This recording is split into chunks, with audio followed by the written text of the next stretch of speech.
Hi guys, welcome back. So you may remember in a few previous videos I've said I don't really like the look of the fly screen that came with the bike, so today I'm going to attempt to remove it. And to do that you have to remove the headlight and these indicators because it's held on by this bracket here. So in theory it should be a simple job, but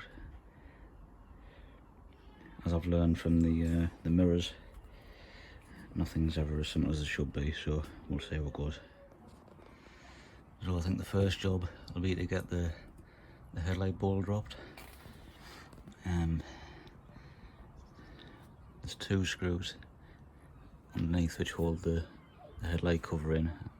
I'll need to be in there to get access to disconnect the indicators.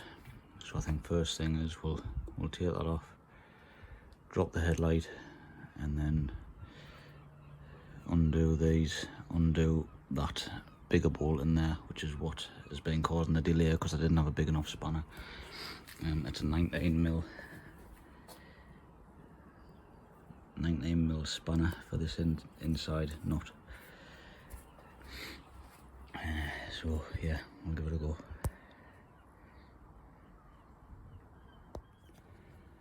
Right, so I've got the headlight open.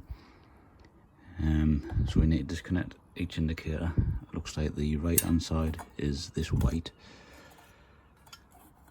clear connection and the left hand side is this black one here. So that's everything connected back up. Headlight just sits in a little slot there, and then the two screws keep it in place. So there we go, screen removed, everything's back together. We'll just check, make sure everything's working as it should be.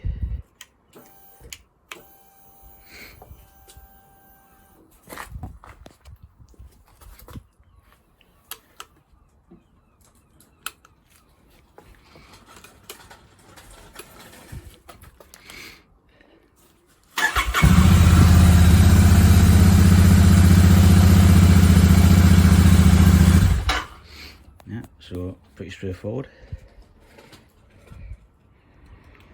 So there we go, screen's off. Personally, I think it looks much more in keeping with the cafe racer style, and let's be honest, it wasn't big enough to actually have any benefit anyway, so yeah, much happy with that.